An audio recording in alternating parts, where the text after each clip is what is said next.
segundo bloque de programa con el Tito Hetman, el doctor Escalada, ¿qué tal? Buenas tardes. Dejamos disparado en el bloque anterior un debate que venimos teniendo de hace 2 o 3 programas. La crisis económica nadie la niega, la crisis social nadie la niega. ¿Esto se transfiere a la crisis política? ¿Qué les parece a ustedes después de este acto de la Unión Cívica Radical en Posadas, donde aparece una resistencia al interior de Cambiemos? Vamos a hacer a Tito primero el arranque. Sí, bueno, yo creo que desde que nosotros empezamos a discutir esto, es notable cómo la realidad se nos está llevando puestos a nuestro debate, porque lo que parecía algo difícil de desentrañar hace 2 semanas atrás, hoy es evidente. Se profundiza la crisis política de Cambiemos, con todos los síntomas que se están viendo, de peleas de dirigentes y de reacciones. Tenemos ahora una reacción realmente notoria, que es esto que estamos poniendo acá en el día de hoy, las declaraciones de los dirigentes de la Unión Cívica Radical, dirigentes tradicionales. Yo creo que esto es un síntoma muy importante, ¿no? Mirá, el otro día hablábamos con vos, Pato, de la crisis política. Yo te decía que yo veía 2 aristas, ¿no? Una crisis política hacia adentro del gobierno, que tiene que ver con lo que sucede entre los socios de esta alianza, y otra crisis política que para mí es mucho más importante, que es entre el gobierno y la gente. Queda claro, cada vez más claro, que el gobierno le mintió a la gente.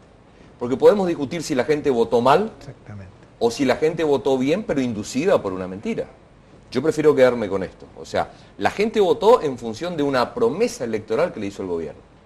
Pobreza cero, bajar la inflación, desendeudarse, etcétera, etcétera, etcétera. O sea, un fuerte componente de mentira del gobierno nacional que indujo al voto hacia el gobierno, claramente.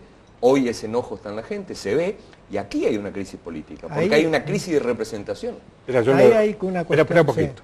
¿Qué decía Jack? Vamos por partes. Vamos por partes. Vamos por partes y vamos a analizar primero. Vos, Tito, le hiciste una nota a Gustavo Grifo, que tenemos un resumen de esa hora y media que hablaste con él sobre la crisis económica. Yo creo que la corrida que se sufrió en este semestre del año, lo que puso en evidencia es que fracasó el plan económico que estaba vigente. Y el gobierno, frente a esto, creo que se asustó, dicho esto en términos políticos, se asustó políticamente frente a la perspectiva que esta situación podía traer para su especulación electoral con vistas al año de las elecciones del año que viene. Y a mi humilde manera de ver, apresuró el paso de ida al Fondo Monetario. La corrida fue la evidencia del fracaso de esa gestión económica. Así que el plan económico del gobierno fracasó y a mi manera... Bueno, lo dice Grifo, del Riñón, hasta hace poco presidente de la Fundación ALEM, que es el sector que piensa dentro del Comité Capital de la Unión Cívica Radical. Pero antes de darle la palabra, él dijo fracasó. Después vos le preguntaste, ¿por qué hay errores o porque hay una lógica en el plan? Y fíjate lo que dijo. Ahí hay una lógica que yo quiero remarcar, porque a veces uno tiene que tomar distancia de la cuestión estrictamente técnica y razonar un poquito como cualquiera de nosotros en nuestra condición ciudadana. A mí me resulta difícil entender si luego de un resultado de esta naturaleza, de fuertes inconsistencias, la solución es, como lo definió el presidente inmediatamente después del primer susto de esta última corrida, vamos a acelerar el ritmo, más de lo mismo, más rápido y más profundo. A mí me cuesta entender que los resultados sean distintos. Si este diseño de política llevó a los resultados que terminaron con el programa económico enjuagado en una corrida de la magnitud que hubo, y la solución es profundizar más de lo mismo, bueno, yo no entiendo mucho de esa lógica. Por lo pronto, insisto, nosotros no enfrentábamos como país ni una crisis de deuda, ni una crisis de pagos, ni teníamos falta de un programa de convergencia fiscal, que lo había, ni estábamos en una situación de colapso. ni teníamos este colapso en el nivel de reservas, ni estábamos en una situación sobreexpansiva del ciclo económico, es decir, ni en un boom inflacionario inmanejable, no había ninguna situación que ameritara salir corriendo a la primera de vuelta a buscar este tipo de asistencia, donde sabemos que cuando convocamos al fondo, cuáles van a ser las consecuencias, porque el fondo está para eso. Bueno, este es el problema que tienen estos programas, por eso yo decía que acá hay problemas de diseño, inconsistencias en el diseño que son gravosas. Si usted me apura un poquito, yo le diría que hay inclusive algunos dogmas que tienen que ver ya con la visión ideológica que se tiene sobre la política económica a aplicar, que son perfectamente legítimos, digo, cada uno puede tener la visión que quiera, pero que han mostrado reiteradamente en el país que son malos instrumentos para la solución de los problemas. Es muy difícil controlar un problema estructural de fuga de capitales, por ejemplo, con un tipo de cambio liberalizado, y mucho más cuando se impone de los resultados de la negociación con el fondo que esa liberación del tipo de cambio sea lo que los economistas llamamos una flotación limpia, o sea, con el mínimo de intervención posible de parte del Banco Central para regularlo. Entonces, si hay un proceso de fuga en curso que tiene sus razones, en vez de ir a las razones, lo que hacemos es facilitarle la puerta de salida, el problema se agrava. Estas son lógicas que a mí me resultan inentendibles. En realidad lo que hay trasunto atrás de esto es un concepto de ajuste permanente. El ajuste será lo suficientemente constante y suficientemente profundo hasta que se reaccione al incentivo de precios del mercado. Y la verdad que eso conlleva un nivel de ajuste social que es igualmente infinito.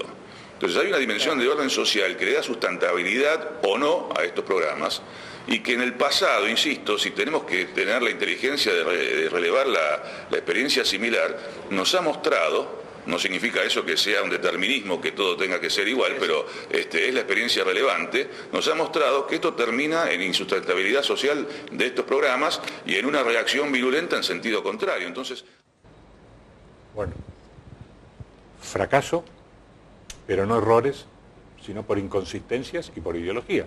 A mí me alegra muchísimo dentro de la tristeza del panorama que estamos teniendo, o sea que es una victoria pírrica, el que esté diciendo eso. Nosotros decíamos esto y por eso justamente no quisimos ir con Macri en Gualeguaychú, nos expulsaron por eso. Nosotros decíamos que los economistas de Macri, que el programa de Macri iba a conducir a lo que estamos viendo. Y el gran problema es que no toda la población tiene información económica, no toda la población tiene tiempo como para informarse acerca de estas cuestiones, y cuando va a votar va en función de lo que claramente los candidatos le están diciendo. Y lo que le dijo Macri no fue que iba a aplicar este plan. Macri negó que iba a aplicar un plan de ajuste, lo negó incluso en un debate presidencial. Bueno, ahí se ha hablado justamente, se está hablando de una estafa electoral. El concepto es bastante fuerte, ¿no es cierto? Creo que el problema de mentir para lograr algo en la campaña que después no se hace no es nuevo, pero la dimensión que ha adquirido en este caso es notablemente alarmante, sí, ¿no es cierto? Porque yo parto de una idea cuando analizo un sistema democrático. El pueblo nunca se equivoca. Exacto. El pueblo, si lo votó a Macri, ¿se equivocó? No, el pueblo votó correctamente. Cuando vos vas a votar por algo o cuando vas a elegir, elegís en función de lo que te están dando a elegir. Vas a comprar helado de chocolate o de frutilla y vos decís quiero chocolate. Lo que no tenés pensado que el chocolate no va a ser chocolate. ¿Te equivocaste en la elección? No. Vos elegiste chocolate. El pueblo inducido a equivocarse. El pueblo votó en función de un programa de Macri en donde venía a cambiar el modelo anterior. Era un modelo superador, pobreza cero. Era arquetípico, era fabuloso lo que prometía Macri. Y bueno, la sociedad votó eso, sin entender que se la estaba conduciendo exactamente hacia otro lado. Algunos hoy dicen que fue un error, y acá Grispun, este economista, que por eso me interesa muchísimo su tema, dice no hubo error. No hubo error. Claro, estas medidas iban a generar lo que se terminó generando y que estamos viviendo hoy. ¿Cómo le explicás a un posadeño corrida cambiaria, trading, todas estas cosas, en el reportaje que vos le hiciste? ¿Qué le pasa al posadeño cuando Grispun denuncia eso? Claro, yo creo que bueno, para eso me parece a mí que lo que por ahí podría decir que hay un fracaso, ya que estamos usando la palabra, de las mediaciones que le tienen que explicar al pueblo. Porque cuando hablamos del posadeño o el ciudadano común, hablamos que el ciudadano común tiene que tener credibilidad y tiene que ser genuino el diálogo que hay entre ese ciudadano y todas las instituciones políticas en primer lugar, ¿no es cierto? Pero volvemos ahí, la estafa que hay una estafa electoral, una estafa al ciudadano común, al presentarle gato por liebre, como estamos diciendo. Esa estafa nos vuelve al 2001. Por eso yo sostengo pero que hay una profunda... pueblo, eso lo sabe el pueblo. El pueblo sabe que el FMI no nos va a resolver el problema. Por eso yo sostengo que hay una crisis política, porque hay una crisis de legitimidad, hay una crisis de credibilidad, que por ahora es con el presidente que les mintió, pero que si esto continúa sin una salida, sin un esquema alternativo, sin un consenso, se va a ir extendiendo, porque hoy la gente sabe claramente que Macri les mintió. Ahora está esperando del resto del arco político que alguien les empiece a decir la verdad. El famoso pato, el pueblo quiere saber de qué se trata, viejo, esto es de la época del Cabildo. Había que aclarar justamente un poquito en esto que así como hay un cierto blindaje y una cierta dispersión en la información que le llega al ciudadano de todo lo que hace este gobierno, si hablamos del fracaso político, hablamos del fracaso de Macri en la condición en tanto político en cuanto a las promesas hacia el electorado. No fracasó Macri como lo que es, como es un empresario devenido a hacer negocios con el Estado, que siempre los hizo y que ahora la está haciendo, convirtiéndose él en los dos lados del mostrador. En eso no ha fracasado Macri, por eso esta devaluación ha beneficiado principalmente a los grandes tenedores de dólares, entre los cuales se encuentran las empresas de Macri, incluso sus amigos y miembros del gabinete. Esas cosas creo que hay que reglamentarlas desde el lado de la sociedad democrática, que es lo que por ahí están fallando, los famosos frenos y contrapesos. Bueno, ¿no? Eso es está patente en lo que fue la ley de medios, ¿no? Cuando vos tenés un poder hegemónico y que vos vas transmitiendo y convirtiendo en verdades virtuales, bueno, entonces es difícil que no se equivoque el pueblo. Claro que sí. Es difícil que no se equivoque, y se puede equivocar por eso. Yo creo que el pueblo no se equivoca. Bueno, así como... Digamos, Bueno, si el pueblo se equivoca, cuando vos ganás no se equivoca, cuando pierdes se equivoca. No. Sí. El pueblo, repito, para Pero mí no se tardemente- equivoca. Para mí vota en función de premisas con las que lo interpelan. Interpelan al pueblo con premisas, el pueblo vota en función de esas premisas. Cuando esas premisas no se verifican, el pueblo estalla. Aquí, si me disculpan ahí, porque dejó lo que dijo Sí. Tito, las mediaciones. Digamos, para poner nombre y apellido, los medios hegemónicos bajan un discurso que se vuelve hegemónico y el pueblo cree. Después no se equivoca porque cree. Exacto. Pero lo que falla entonces es la mediación. Exactamente. Y lo que falla entonces es la política. Obviamente. Bueno, ahí está la crisis. Sí. Ahí está la crisis. de Vos la preguntabas. política. Vamos a ver La crisis entonces- es una crisis de credibilidad porque Ahí está está la fallando crisis. la política, claro. Bueno, por eso tiene sentido el acto de, digamos, rescate de la prédica de Mario Losada, que llegó desde un partido marginal, como Misiones marginal dentro de la Argentina, a presidir la Unión Cívica Radical. Sí, Fue señor. presidente del Senado también, presidente provincial del Senado, precisamente por la virtud que fue destacada en la plaza con dirigentes. Digo que cuando hablan hay que escucharlos. Tenemos un resumen de lo que dijo Cotino Siglia y después también lo que dijo Ricardo Alfonsín, no sé si está enganchado. Sin duda no podía negarme a rendirle este homenaje a un pariente muy querido, pero muy cercano, no solamente por la cercanía de la familiaridad. Como ustedes saben, somos una familia muy grande, los Nosiglia, los Losados, aquí. Sino porque Mario fue una especie de hermano mayor en la vida y hermano mayor en la política. Junto con Cacho, con Caballo, con Sábato Romano, con Teodorico, ellos fueron parte fundadora de una corriente de la juventud radical indignada por la caída de la democracia y fundamentalmente por la caída de un gobierno de una enorme integridad moral y de una gran eficacia en la administración del Estado argentino, que fue el gobierno de don Arturo Illia. Ellos iniciaron un camino que llevó a la construcción de una organización política que junto con el doctor Raúl Alfonsín llevó a recuperar definitivamente la democracia para la Argentina y sin duda marcó un camino que va a ser parte de nuestra historia, que vamos a reconocer los argentinos como seguramente un hito del cual nadie se olvidará jamás. Nos hizo salir de las sombras más oscuras, nos indicó un rumbo, nos llevó a la construcción de una democracia integrada, donde buscamos denodadamente la construcción de una sociedad de bienestar para el conjunto de los argentinos. Todavía tarea pendiente por la que el empeño de todos nosotros seguramente será un homenaje a aquellos que lucharon tanto por conseguirla.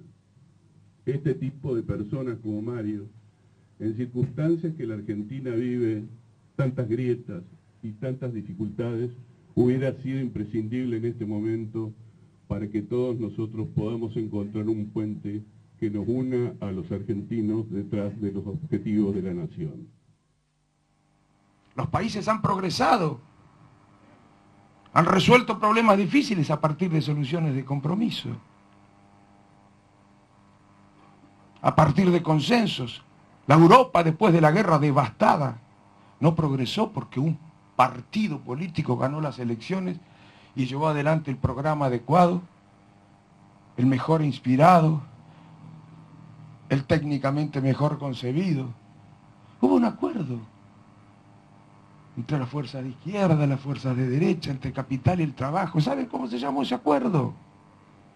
Acuerdo socialdemócrata, compromiso socialdemócrata, consenso socialdemócrata. ¿Qué quiere decir acuerdo, compromiso y consenso? Quiere decir que las partes dialogaron, cada una hizo concesiones y todas se pusieron a trabajar en pos de ese acuerdo al que habían arribado a partir de concesiones recíprocas. Y fue el estado de bienestar. Nunca progresó tanto el mundo donde se aplicó, nunca había progresado tanto económica y socialmente el mundo, nunca tanta movilidad social, nunca tanta justicia social, nunca tanto crecimiento, nunca tanta paz entre las naciones que habían guerreado entre sí. Yo creo que eso es lo que nos falta en la Argentina. Eso es lo único nuevo. Eso es lo único nuevo. Lo que no hemos hecho, hemos intentado hacerlo. Incluso en algún momento después del 2001 se hizo algo parecido, aunque creo yo que lo que es necesario es algo que en términos de tiempo tiene mucho más alcance. Tiene que ser de mediano y de largo plazo. No para superar una crisis coyuntural, que también, sino para salir del atraso, para salir del subdesarrollo. 30% de pobres. La mitad de los chicos son pobres en la Argentina. 750.000 ni. El promedio de ni en el mundo es 13%. En América Latina 16%. En la Argentina 24%. ¿Qué creen? ¿Que esto se resuelve fácil? ¿Que lo resuelve un partido? ¿Que lo resuelve el mercado?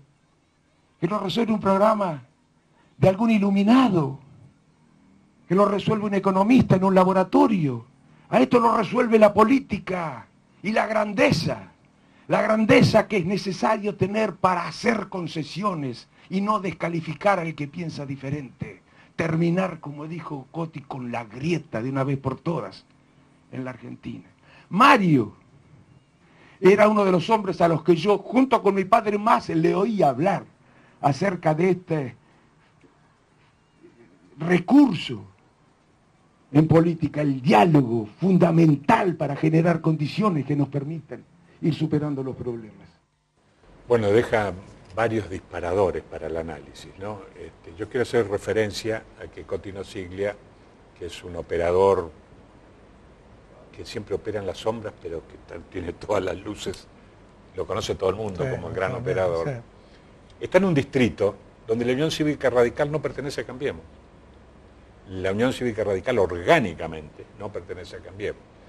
Impulsó la candidatura de Lustó y estuvo ahí de ganarle al PRO en su distrito.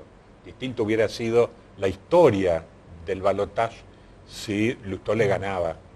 Perdió por poquitos puntos con Rodríguez Larreta. Es decir, que viene peleando desde hace rato un espacio al interior de Cambiemos que no sea de busca de consenso, sino simplemente de adhesión a lo que dice la mesa del PRO. Pero eso quiere decir que se puede abrir una posibilidad de una especie de reforma o de reformulación de la política de Cambiemos. A mí me parece que el consenso del que está hablando Ricardo Alfonsín, el consenso del que habla Labaña, del que está hablando gran parte del arco político, es un consenso superador de este fracaso. No me parece que sea un consenso para superar la crisis de Macri.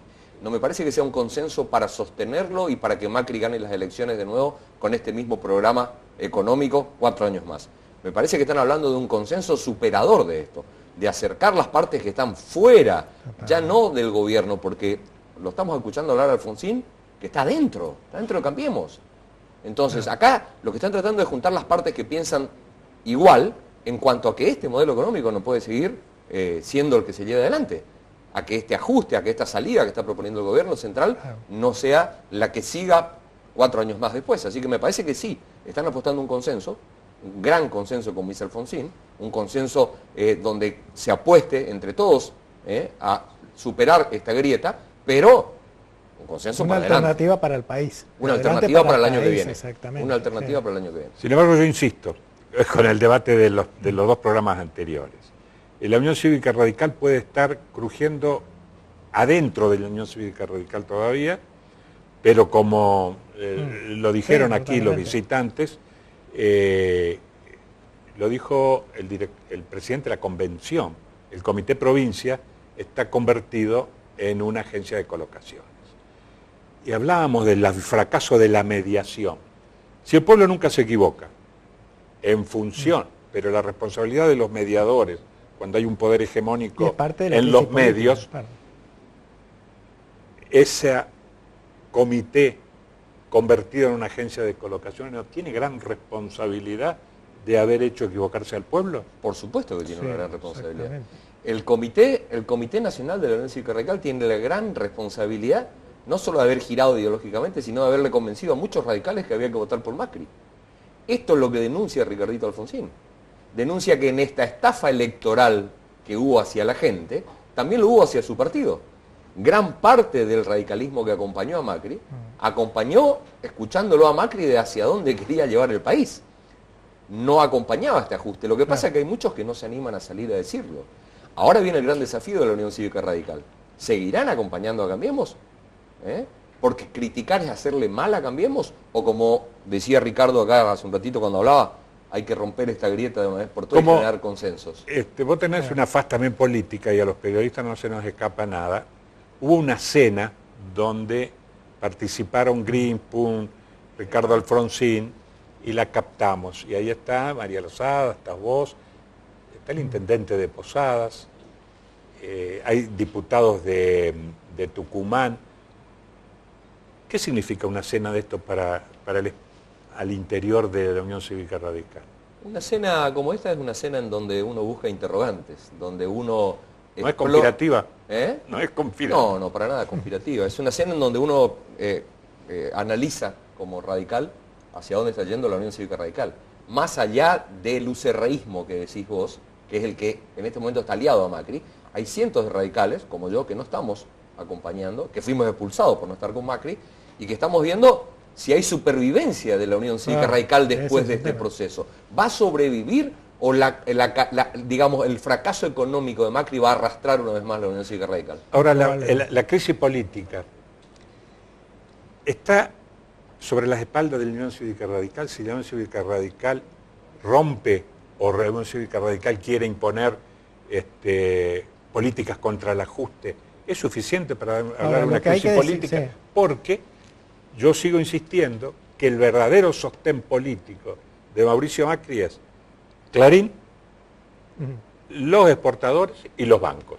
Y hoy los bancos volvieron a demostrar, fue un supermartes tranquilo, se renovaron Levax de 500 millones, se renovaron 395. Lo que no se renueva pasa al Tesoro como responsabilidad y la Argentina se va dolarizando. Pero hay un sostén del poder real a Macri. No hay crisis política. Claro, pero la crisis política está articulada, como bien lo dice también Greenspan, cuando advierte mucho sobre una gran crisis social y una crisis económica inevitable. O sea, el modelo de FMI no es sustentable económica y financieramente. Esa tranquilidad que tuvimos hoy no la van a poder sostener todo el año, ni la van a poder sostener el año que viene. Ya lo dicen los propios economistas neoliberales como Melconian, que dijo el año que viene hay que salir de nuevo a buscar plata porque se termina este año. A ver, entonces, quedan menos de 2 minutos. Listo, quiero hacer una diferenciación rápida. Vos cuando hablas del poder real que sostiene a Macri siempre hablas del campo. Sí. Pones el campo, pones los bancos locales. Los bancos, bueno, sin embargo, Macri cada vez que tiene que hablar de sostén, hace alusión al Fondo Monetario Internacional, a Trump, que es su amigo, al presidente de Francia, al esquema financiero internacional, nunca hace alusión al campo. Y ese otro esquema que lo está sosteniendo, que es ese esquema financiero, que ahora le tendió un puente a través del crédito del Fondo Monetario Internacional, le ha mandado a decir que deje de bajar las retenciones. Le ha mandado a decir, elegí entre cuáles de los dos poderes son los que te están sosteniendo, porque si no, dólares no va a haber. Y el campo, yo no veo que esté haciendo un gesto diciéndole, sí, volvé a sacarnos, ponernos retenciones porque te queremos dar una mano. No, hoy se reunieron y advirtieron. Bueno, entonces... Porque se conmemoró la 125. Sí. Entonces, hay una... que no los busquen para pagar impuestos, eso es lo que quieren. Hay una fuerte, apoyan, pero no quieren pagar hay impuestos. Hay una fuerte tensión entre quienes sostienen a Macri desde Argentina, los pules ojeros, del campo, como quieras llamarle, y el esquema financiero internacional, que le está diciendo, viejo, te vamos a dar una ayuda, pero claramente el esquema pasa por otro lado. 30 segundos. Yo sigo planteando que no está cerrado el debate, si la crisis es también trasladada a la política. Tienes 15 segundos, Tito Germán. Yo quiero decir que Macri es un instrumento del sistema financiero internacional. Listo. ¿Y vos? Adhiero totalmente. Bueno, como mientras uno discute, hay gente que tiene responsabilidad de gestión, no vale la queja, hay que dar respuestas todos los días.